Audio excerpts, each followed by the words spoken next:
Colosenses capítulo 4.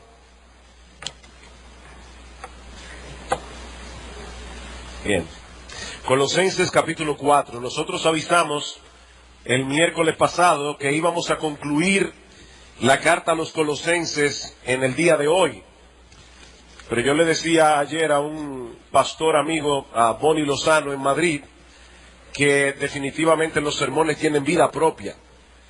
Uno comienza a trabajar con un pasaje y de repente las cosas comienzan a irse por otro lado. Así que en el día completo de hoy, mañana y tarde, vamos a predicar de Colosenses, pero no vamos a concluir la carta hasta que regresemos de Minneapolis.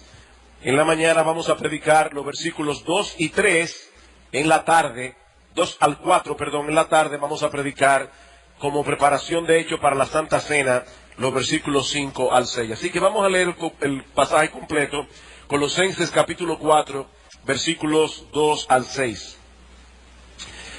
Perseverad en la oración, velando en ella con acción de gracias, orando también al mismo tiempo por nosotros, para que el Señor nos abra puerta para la palabra, a fin de dar a conocer el misterio de Cristo, por el cual también estoy preso, para que lo manifieste como debo hablar. Andad sabiamente para con los de afuera, redimiendo el tiempo. Sea vuestra palabra siempre con gracia, sazonada con sal, para que sepáis cómo debéis responder a cada uno. El mensaje de hoy lo hemos titulado de una manera muy simple: la oración del cristiano. La oración del cristiano. Esta tarde veremos el testimonio del cristiano. Pero vamos a ver en esta mañana el tema de la oración. En cierto modo, no hay nada más común para la vida de un cristiano que la oración. Y sin embargo, al mismo tiempo, pocos aspectos de la vida cristiana pueden ser tan misteriosos como la oración. Juan Carlos Rael dice con respecto a la oración: el primer acto de fe es hablar a Dios. La fe es para el alma lo que la vida para el cuerpo. Y la oración es para la fe lo que la respiración es para la vida. Voy a repetir eso otra vez. La fe, o la oración, perdón, es para la fe lo que la vida es para el cuerpo. La fe es para el alma lo que la vida es para el cuerpo. La oración es para la fe lo que la respiración es para la vida. ¿Cómo puede una persona vivir sin respirar?, pregunta Rael. ¿Y cómo puede una persona creer sin orar? No hay que ser médico para saber que cuando el bebé nace, lo primero que hace el pediatra es darle una nalgada para que el bebé llore. Si el bebé no llora, hay problema. Bueno, pues de la misma manera, cuando un creyente es nacido de nuevo, lo primero que hace es orar. Lo primero que hace es clamar cuando es adoptado en la familia de la fe. El apóstol Pablo lo dice de esta manera en Gálatas capítulo 4. Dice que Cristo nos redimió a fin de que recibiésemos la adopción de hijos. Nosotros tenemos un Padre perfecto que a su vez tiene un Hijo perfecto y aún así decidió adoptar un montón de hijos imperfectos. Nosotros fuimos redimidos por Cristo para ser adoptados como hijos. Y por cuanto sois hijos, Dios envió a vuestros corazones el Espíritu de su Hijo, el cual clama: Abba, Padre. En otras palabras, lo que Pablo está diciendo aquí es que la oración debe ser algo natural para un hijo de Dios. Ahora, no me malentiendan. El hecho de que yo diga que la oración debe ser natural para un hijo de Dios no quiere decir que la oración sea algo fácil para un hijo de Dios. Muchas mujeres aquí han dado a luz. Dar a luz es natural para la mujer. Pero todas aquellas que han dado a luz y todos aquellos que hemos tenido el privilegio de estar en un parto, sabemos lo que implica para una mujer dar a luz. La oración es algo natural para el creyente, no necesariamente es algo fácil para el creyente. Ahora, antes de entrar a considerar lo que Pablo está enseñándonos aquí en este texto, permítanme tomar unos breves minutos para considerar ese aspecto misterioso de la oración. Ese aspecto misterioso de la oración. Si Dios es soberano, Él hace lo que Él quiere. Él tiene un control absoluto de todas las cosas. Y si ese Dios es bueno, amoroso, lleno de misericordia y compasión, ¿por qué es necesario que oremos a Él para que su obra avance en el mundo y para que nosotros seamos bendecidos? Me imagino que alguna vez te has preguntado eso. Como veremos más adelante en el estudio de este pasaje, Pablo pide a los creyentes en Colosas: oren por mí para que el Señor me abra puerta para la palabra, a fin de que yo pueda hablar del misterio de Cristo y que lo hable como debo hacerlo. Pablo está pidiendo perdón a los hermanos de Colosas: oren por mí, oren por mi ministerio. Ahora, mis hermanos, ¿acaso no puede hacer eso Dios sin que los creyentes oren? O mirándolo desde otra perspectiva, ¿acaso no era suficiente el hecho de que Pablo orara por su ministerio? ¿O es que mientras más personas oran, más segura es la respuesta de Dios? ¿Es esa la razón por la cual Pablo está pidiéndole a la iglesia que oraran por él? Bueno, mis hermanos, la verdad es que nosotros no tenemos todas las respuestas de estos misterios de este lado del cielo, pero al menos podemos llegar hasta donde la Biblia llega. Y en el Salmo 50, yo creo que el salmista nos provee una clave para responder en parte a esta inquietud. Salmo 50. Dice el Señor hablando a través del salmista en el versículo 9.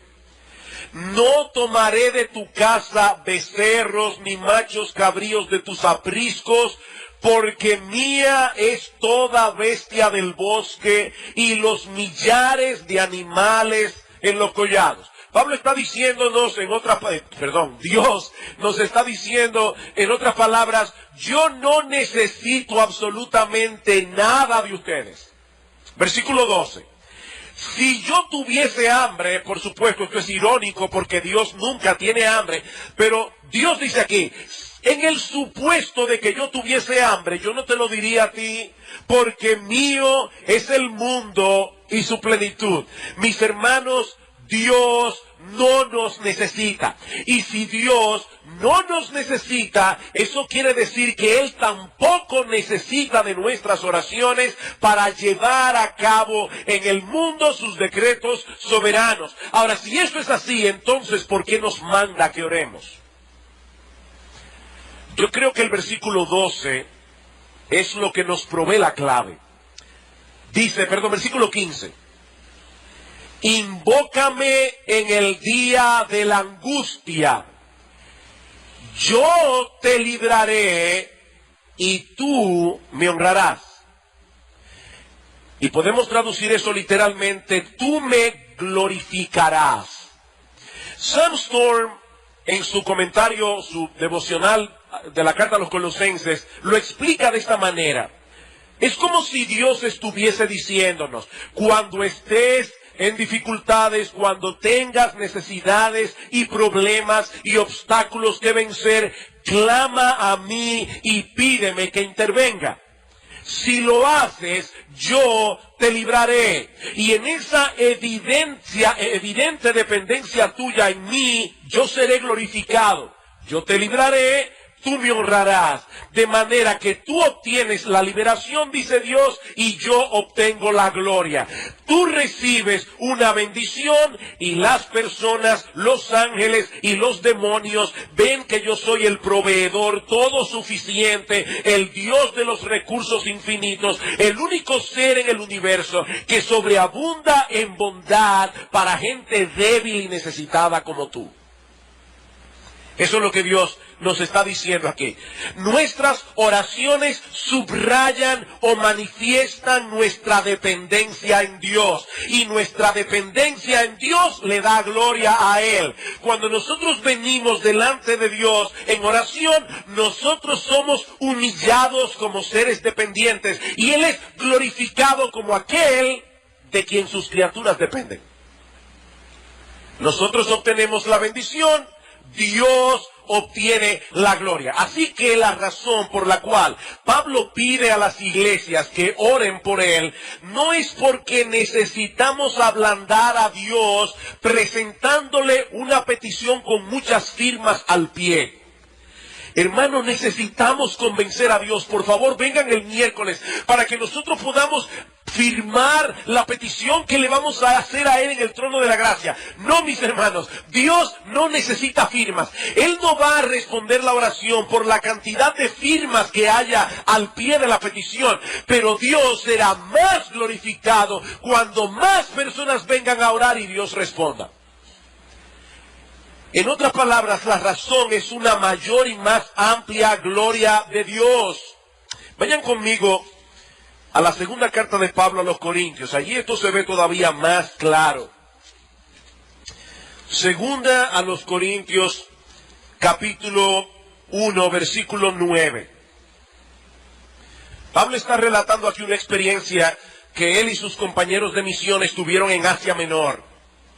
Y dice él, pero tuvimos en nosotros mismos sentencia de muerte para que no confiásemos en nosotros mismos, sino en Dios que resucita a los muertos, el cual nos libró y nos libra y en quien esperamos que aún nos librará de tan grande muerte, cooperando también vosotros a favor nuestro con la oración.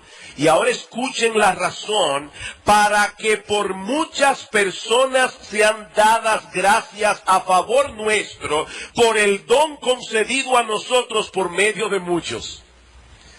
¿Qué es lo que Pablo está diciendo aquí?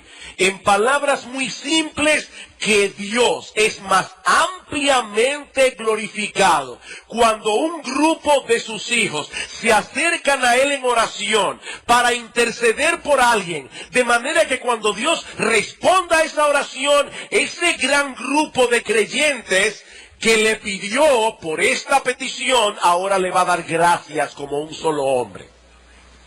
Dios es más ampliamente glorificado de ese modo. ¿Ven ustedes, mis hermanos, la enorme importancia que tiene el culto de oración a mitad de la semana?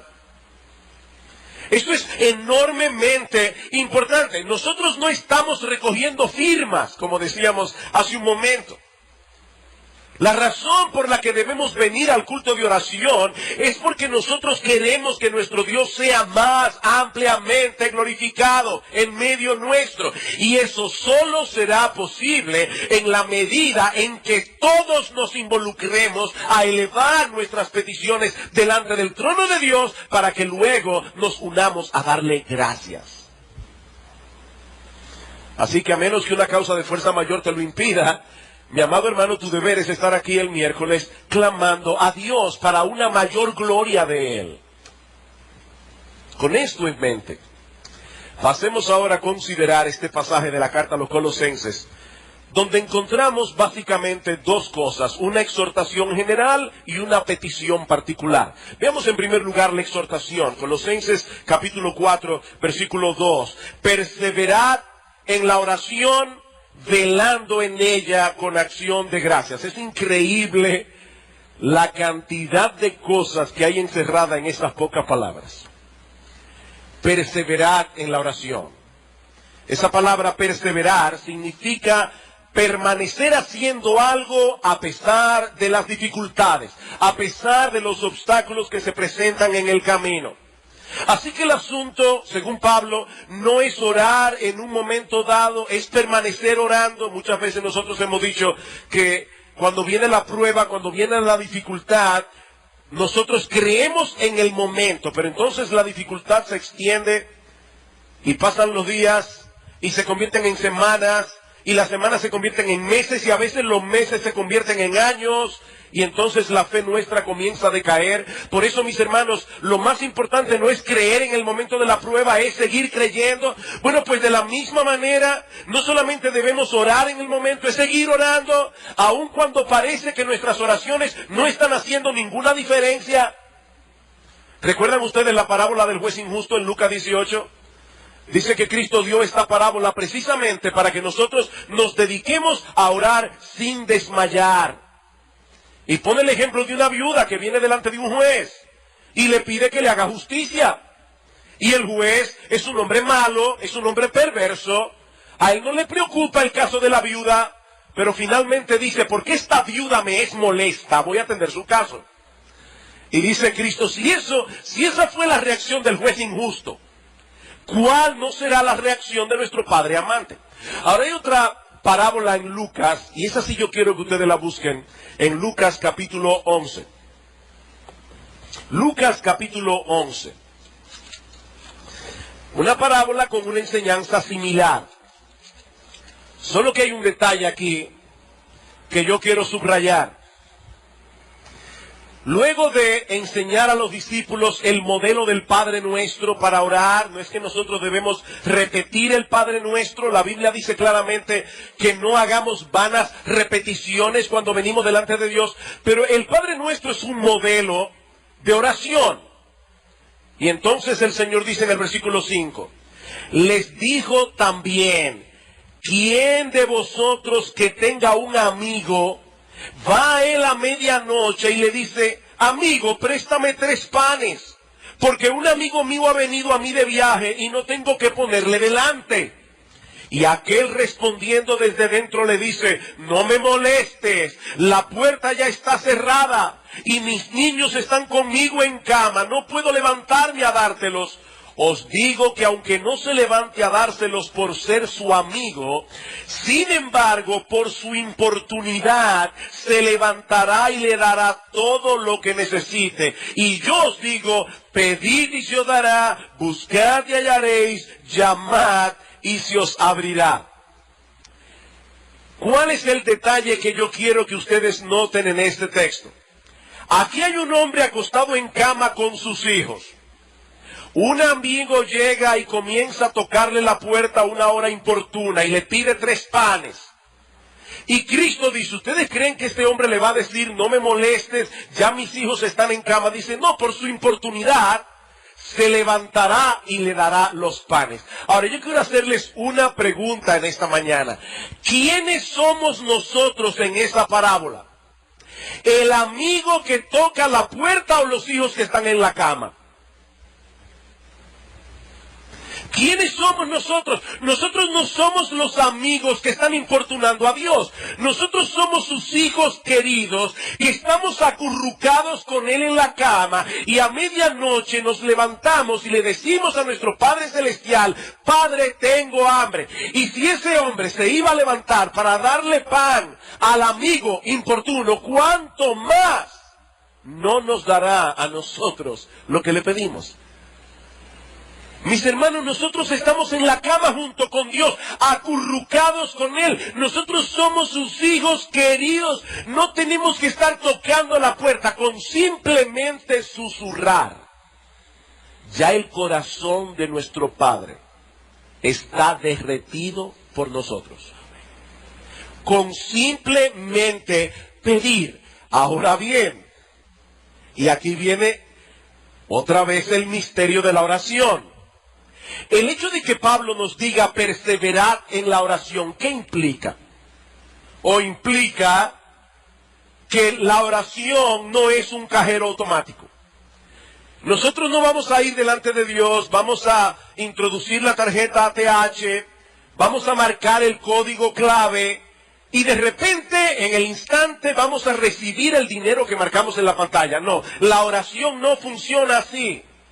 Hay ocasiones en que Dios responde de manera instantánea. Cuando Pedro estaba en la cárcel en Hechos capítulo 12, Dice Lucas que la iglesia en la casa de Juan Marcos estaba haciendo oración a Dios por él. Y en el mismo instante en que Dios estaba orando en que la iglesia estaba orando a Dios por Pedro, en ese mismo instante Dios estaba liberando a Pedro de la cárcel. Pero lo cierto es, mis amados hermanos, que eso no siempre ocurre así. De ahí la necesidad de perseverar en la oración. La pregunta es, ¿por qué Dios se dilata en ocasiones en responder nuestra oración? Y miren, a veces Dios se dilata mucho tiempo. Mucho tiempo. Años en ocasiones. La pregunta es ¿por qué? Sandstorm, en su devocional de Colosenses, sugiere algunas razones. ¿Por qué Dios se dilata en responder y nosotros tenemos que perseverar en oración? Bueno, en primer lugar, porque nosotros tenemos la tendencia a ser presuntuosos. Para los niños que están aquí, que tal vez no entienden lo que significa esta palabra, en palabras más sencillas y entendibles, nosotros tenemos la tendencia a creer que Dios está obligado a darnos siempre lo que pedimos cuando lo pedimos y en la forma como lo pedimos. Eso es lo que significa ser presuntuoso. Es como si Dios fuese una especie de mozo celestial que debe estar atento a nuestra orden para actuar de inmediato. Y una de las cosas que Dios usa para corregir esa distorsión en nosotros es dilatar sus respuestas a nuestras oraciones. Esa dilación de Dios nos recuerda que cada vez que Dios responde a una petición, lo hace de pura gracia. Mis hermanos, todas las respuestas de Dios a nuestras peticiones son una manifestación de su bondad y una manifestación de su misericordia. En segundo lugar, el hecho de tener que venir una y otra vez delante del trono de Dios con la misma petición, es algo que Dios usa en nuestras vidas para alimentar nuestra absoluta y total dependencia en Él. Nuestra absoluta y total dependencia en Él. Mis hermanos, constantemente nosotros somos tentados a confiar en nosotros mismos. Somos tentados a confiar en nuestra experiencia. Pensamos de nosotros mismos como si fuésemos autosuficientes. Dice Sandstorm, si Dios respondiera a cada una de nuestras oraciones de manera instantánea, ¿saben qué ocurriría? Gradualmente perderíamos nuestro sentido de urgencia. La mayoría de nosotros perdería pronto de vista el hecho de que Dios es nuestra única fuente de todo bien. Y ahí estamos como la mujer sirofenicia, de la que leyó el pastor Marcos esta mañana. Señor, ten misericordia de mi hija. Y el Señor parece no hacer caso. En el Evangelio de Mateo vemos que los apóstoles le dicen, Señor, hazle caso que ya estamos molestos. Y Cristo dice que no. Alguien decía que mientras el Señor le estaba diciendo que no, su espíritu estaba obrando en esta mujer para que siguiera pidiendo. Y al final Dios honró su fe. Esta mujer sabía que ella no tenía otro lugar a donde acudir que no fuera Cristo. En tercer lugar, la oración persistente nos pone en el estado de ánimo y de espíritu correctos para recibir aquello que Dios desea darnos. Otra vez, en palabras más simples, el problema no es que Dios esté renuente a proveernos lo que realmente necesitamos. El problema es que muchas veces nosotros no estamos preparados para recibirlo. Nosotros no estamos preparados. Padres, déjenme decirles algo, y niños, escuchen esto con atención. Una de las formas más seguras de dañar a un muchacho es darle todo lo que quiere cuando lo quiere. Así que niños, cuando ustedes quieren algo y sus padres no se lo dan en el instante, eso no quiere decir que sus padres no lo aman. Porque Dios hace eso con sus hijos. Dios no nos da todo lo que le pedimos en el momento en que lo pedimos. Y Él es un Padre amante, Él es un Padre sabio. Y por eso en ocasiones dilata sus respuestas, simplemente por el hecho de que nosotros no estamos preparados todavía para recibir lo que estamos pidiendo. Otro texto interesante con respecto a la oración es Mateo capítulo 7, en el versículo 11. Dice el Señor, pedid y se os dará, 7 al 11, pedid y se os dará, buscad y hallaréis, llamad y se os abrirá. Porque ¿qué padre hay de vosotros que si su hijo le pide pan le dará una piedra? O si su hijo le pide pescado le dará una serpiente. Ahora, ¿notaron algo interesante en ese texto? El Señor Jesucristo no nos está diciendo ¿qué es lo que Dios dará cuando nosotros le pidamos? Lo que ese texto dice es lo que Dios no nos va a dar. Vean otra vez, dice el Señor. ¿Qué hijo hay que si su hijo le pide pan le dará una piedra? O ninguno, un padre normal no lo hace. Entonces lo que el Señor nos está enseñando aquí no es lo que Dios da, es lo que Él no da. Él no nos va a dar una piedra en lugar de pan. Él no nos va a dar una serpiente en lugar de pescado. Pero a veces le vamos a pedir pescado y Él nos va a dar espinacas. Porque es espinaca lo que necesitamos en ese momento. Dios no nos da todo lo que le pedimos en el momento que le pedimos y de la manera como lo pedimos. Él es lo suficientemente sabio como para no hacer eso. Mis hermanos, tal vez algunos de nosotros tendríamos un serio orgullo en el corazón si todos nuestros hijos fueran cristianos. O tal vez nosotros tendríamos un problema, algunos tendrían problemas con la idolatría. Si Dios le diera el esposo o la esposa por la que está clamando delante de Dios, o si Dios le diera la salud, tal vez se volverían autosuficientes.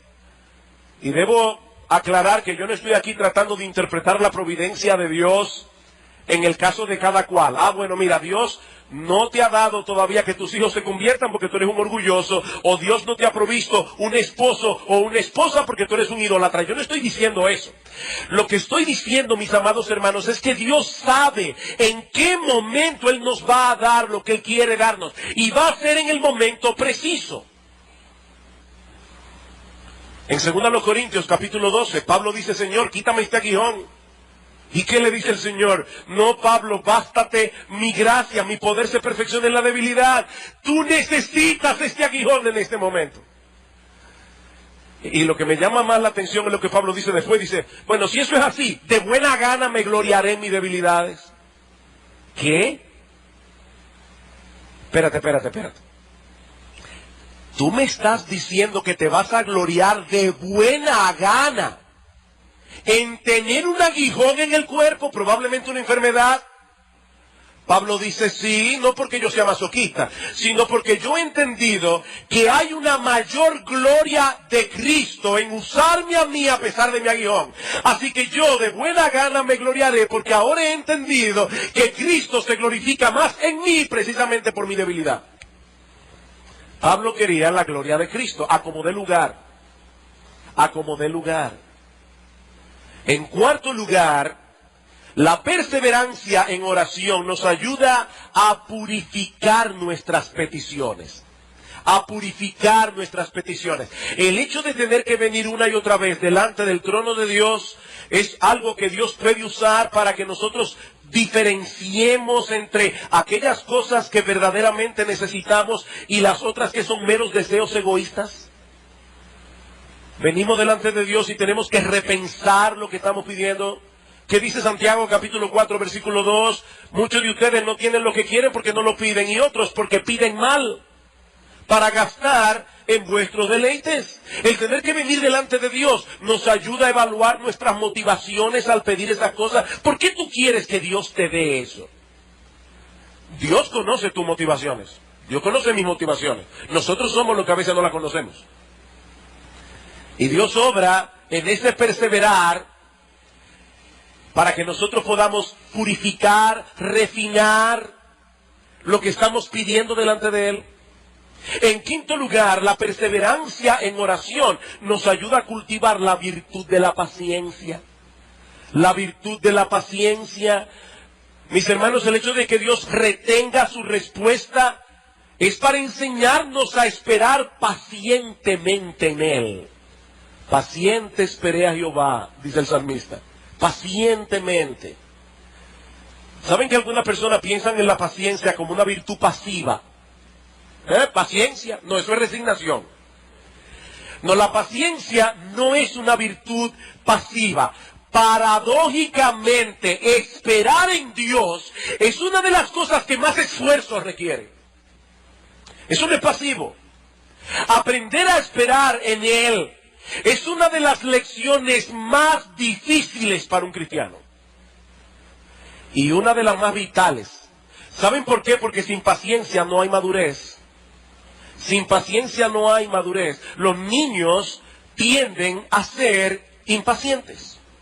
Yo me acuerdo cuando nosotros vivíamos en San Juan de la Maguana, nos mudamos aquí cuando yo tenía 9, así que viajamos un montón de veces a la capital antes de los 9 años. Y una de las cosas que yo recuerdo perfectamente, yo no recuerdo muchas cosas de mi niñez, pero sí me acuerdo sentado en el carro preguntando 25,000 veces, ¿ya estamos llegando? No, todavía. Y antes la carretera no era como ahora, ¿verdad? La carretera duraba más. Y ya estamos llegando, el muchacho es impaciente. Bueno, de la misma manera hay adultos impacientes. Y un adulto impaciente es un adulto inmaduro. ¿Qué dice Santiago, capítulo 1? Hermanos míos, tened por sumo gozo cuando os halléis en diversas pruebas, sabiendo que la prueba de vuestra fe produce paciencia, y la paciencia produce en vosotros un carácter maduro.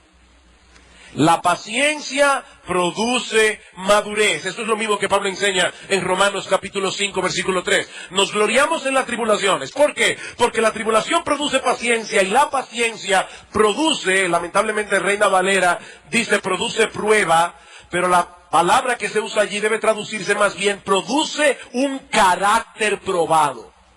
La paciencia produce un carácter probado. En sexto lugar, cuando Dios se dilata en responder, no necesariamente nos está diciendo que no. Cuando Dios se dilata en responder, no necesariamente nos está diciendo que no. Tal vez nos está diciendo, espera un poco, hijo mío. Claro, el espera un poco de Dios es muy diferente al espera un poco de nosotros. Espera un poco, hijo mío. Espera el momento más propicio, el momento más oportuno. ¿Saben una cosa, mis amados hermanos? Dios conoce todas las variables.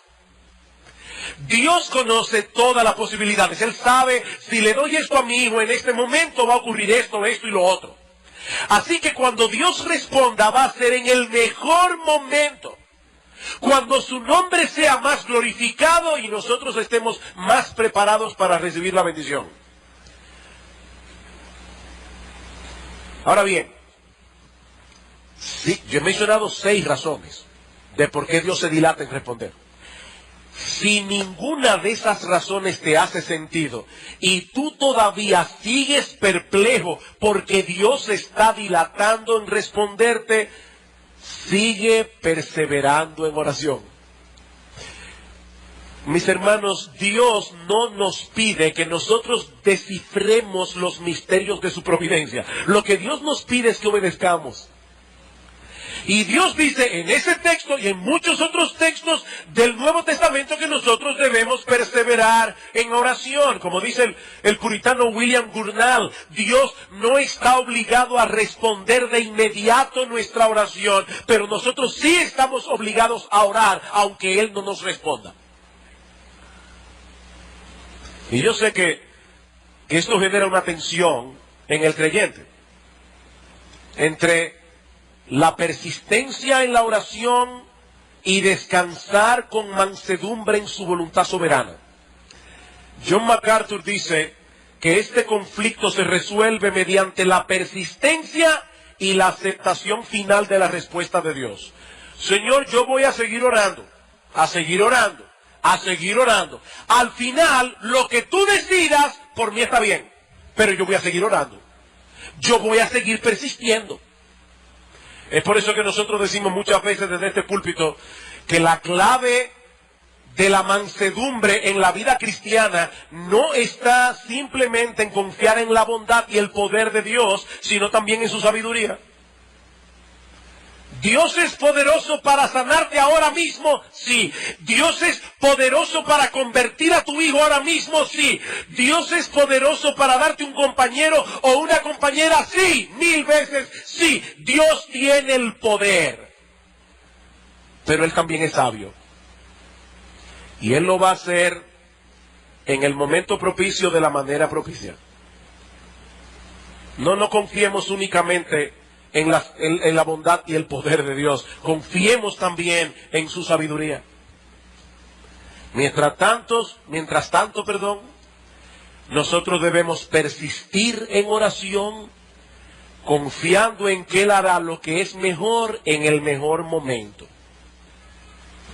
Ahora, hermanos, todo lo que yo he dicho hasta ahora es solamente para explicar las primeras 3 palabras del versículo. Perseverad en oración. Pero el versículo no termina allí. Vamos a Colosenses capítulo 4, versículo 2. Por eso les decía hace un rato que los sermones tienen vida propia. Yo pensé que iba a darme tiempo para explicar todo el versículo, todo el texto. Pero imagínense ustedes, si ya son las 2 y vamos por la primera 3 letras, 3 palabras. Perdón, 4 palabras. Perseverad en la oración, velando en ella con acción de gracias. Perseverad en la oración velando en ella. La palabra velar significa literalmente estar despierto. Por eso es que uno dice, me pasé la noche en vela. No pegué un ojo, no pude dormir. De ahí que metafóricamente la palabra velar también se usa para tener los sentidos alertas. Imagínense, yo no voy a mencionar ningún barrio aquí, porque primero yo no sé cuál es el barrio más peligroso de la capital, y en segundo lugar tal vez hay alguien que vive en ese barrio y se va a ofender. Pero imagínense que usted es policía en el barrio más peligroso de la capital, y tiene que patrullar, también a los ladrones y los delincuentes. Usted tiene que patrullar de 12 de la noche a 5 de la mañana, todos los días. Mire, yo estoy seguro que usted no va a coger una siesta en el carro de policía. Usted va a estar con todos sus sentidos alertas. Bueno, esa es la idea de lo que Pablo está hablando aquí. Oren con todos vuestros sentidos espirituales despiertos, alertas.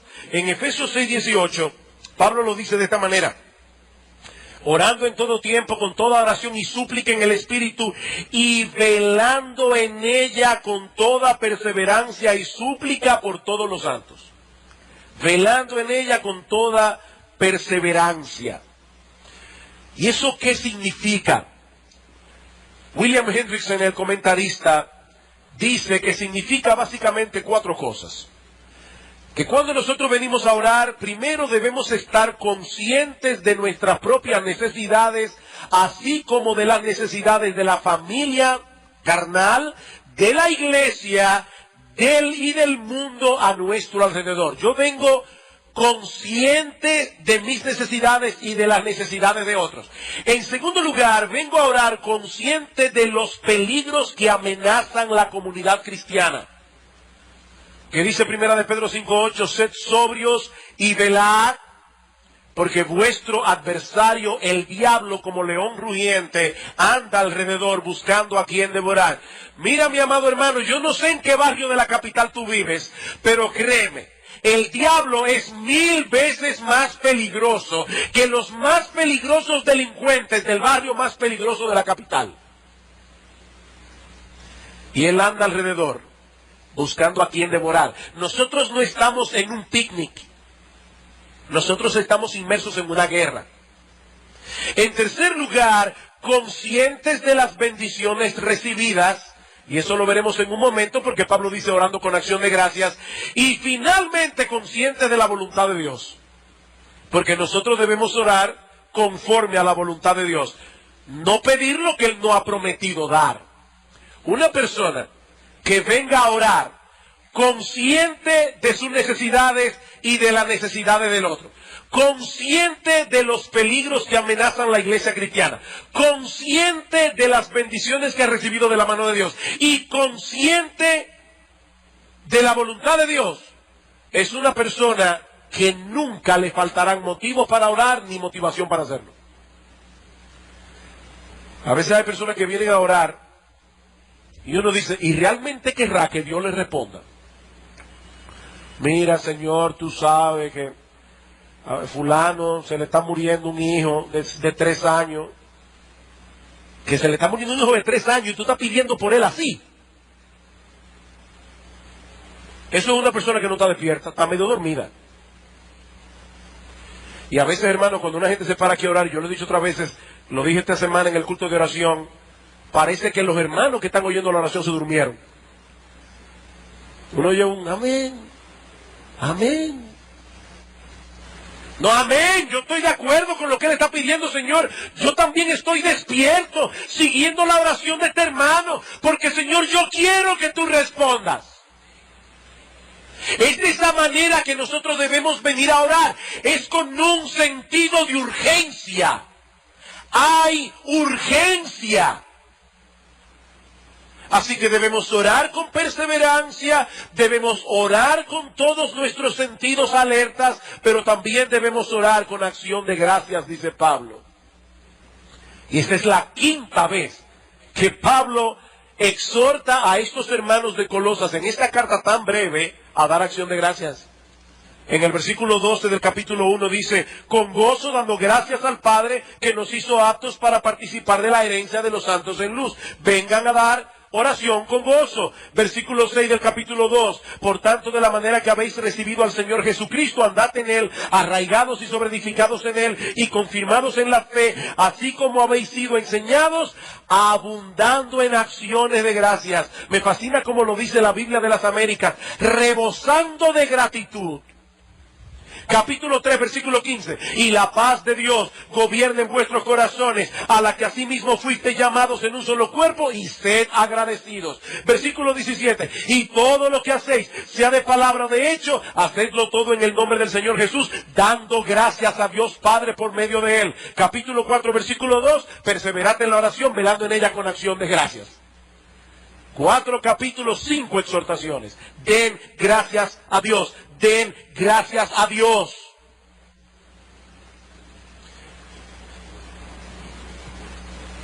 Mis hermanos, ciertamente nosotros estamos en un campo de batalla,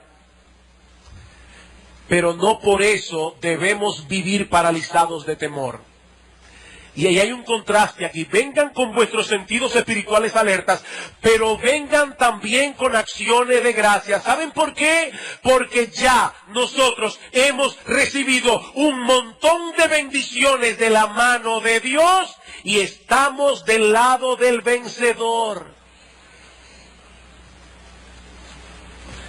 Mira, mi hermano, yo no sé cuáles son las dificultades con las que tú viniste a la iglesia hoy en la mañana. Yo no lo sé, yo sé que algunos aquí están lidiando con muchas dificultades. Y una de las cosas más terribles que puede hacer un cristiano que quiere consolar a otro que está pasando por dificultades es minimizar sus problemas. Ah, eso no es nada, si tú supieras lo que le está pasando a fulano. Mira, yo no sé lo que le está pasando a fulano, pero mi problema me afecta a mí. No, nunca minimicen el problema de la gente. Eso no consuela, eso molesta. Ahora, mi hermano, mi hermana, yo no sé la cantidad de problemas con la que tú has venido a esta iglesia hoy. Pero déjame decirte algo, si tú eres un hijo de Dios, si tú eres una hija de Dios, tú tienes un montón de razones para dar gracias. Un montón. ¿Qué dice en el capítulo 1, versículo 12? Dios nos hizo aptos para participar de la herencia de los santos en luz.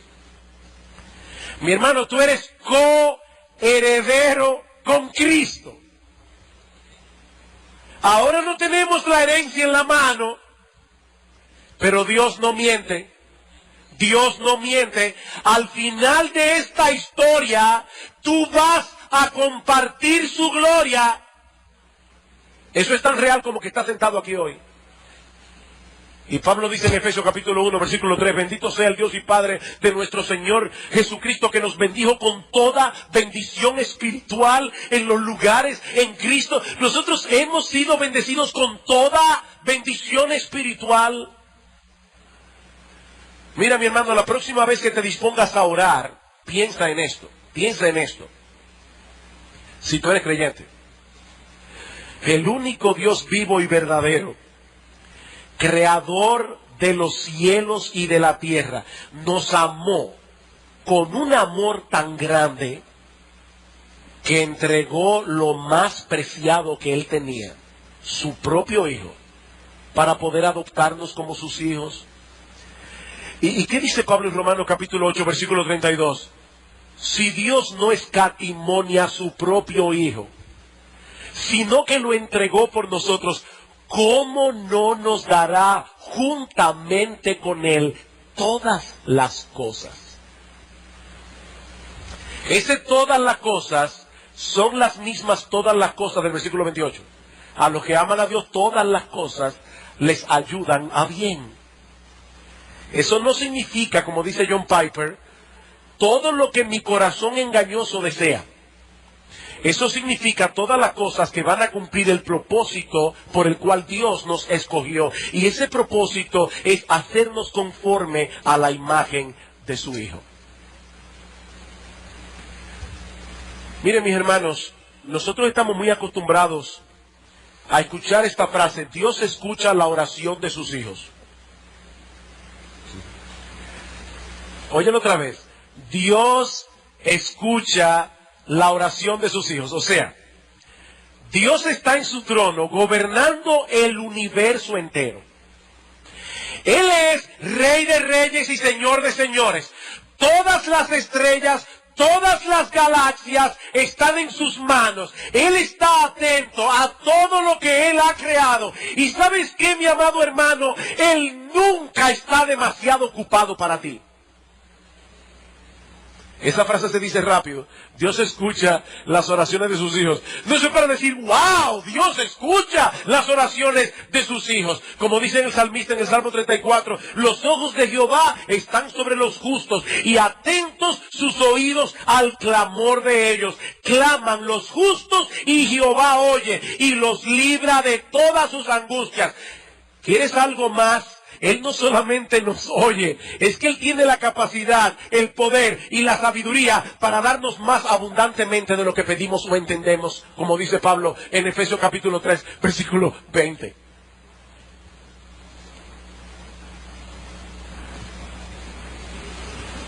Si eres un creyente, tú tienes mucho que agradecerle a Dios. ¿Y sabes qué? La gratitud es algo que impacta profundamente la vida del cristiano. Por nada estéis afanosos, sino sean conocidas vuestras peticiones delante de Dios en toda oración y ruego con acción de gracias. Filipenses 4:6. Y la paz de Dios, que sobrepasa todo entendimiento, guardará vuestros corazones y vuestros pensamientos en Cristo Jesús. Cuando nosotros estamos conscientes de todas las razones por las cuales nosotros debemos darle gracias a Dios, mis amados hermanos, la paz de Dios gobierna nuestros corazones en medio de cualquier vendaval. ¿Cómo debemos orar? Pablo responde: con perseverancia, con nuestros sentidos alertas y con un corazón agradecido. Pero increíblemente, yo no pude llegar al texto que iba a llegar hoy en el versículo 4. Y como me toca predicar esta tarde, vamos a detenerlo ahí. Hermanos, Dios nos ha dicho algo esta mañana acerca de la oración. Dios nos ha dicho algo en esta mañana acerca de la importancia de orar. Mis hermanos, la oración no es un placebo. ¿Saben lo que es un placebo, verdad? Es una sustancia que no tiene ningún poder curativo. Pero la gente se lo toma y psicológicamente se siente mejor. Y no hizo nada porque eso no tiene ningún poder curativo. No, la oración no es un placebo. Mis hermanos, Dios amarró todas las cosas para que su obra se llevara a cabo a través de la oración de su pueblo. De esa manera, nosotros somos beneficiados al participar junto con Él del desarrollo de sus planes, y Dios es más ampliamente glorificado a través de las oraciones de su pueblo. Y mi amigo, si tú estás aquí en esta mañana y tú no eres cristiano, yo no quiero que tú tomes para ti promesas que no son para ti. Dios promete escuchar las oraciones de sus hijos.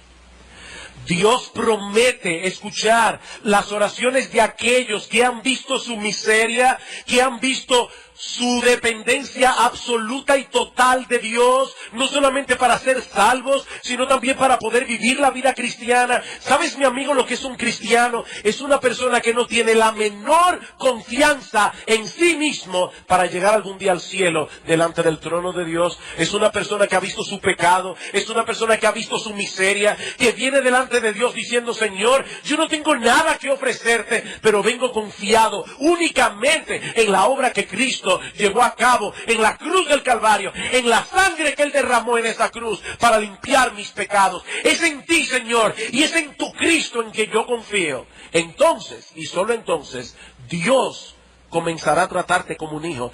Dios comenzará a escuchar tus oraciones. Que el Señor bendiga su palabra en esta mañana. Vamos a orar. Padre bueno, nosotros queremos darte muchas gracias por habernos dado en la mañana de hoy la oportunidad de predicar tu palabra. Oh Señor, bendice tu palabra en el corazón y la mente de nuestros hermanos. Bendice tu palabra, Señor, en el corazón y la mente de aquellos que todavía no son tus hijos. Oh Padre, te rogamos, te suplicamos que tú hagas una obra poderosa y que tú llames, oh Señor, en esta misma mañana, que tú llames a algunos al arrepentimiento y a la fe. Señor, gracias.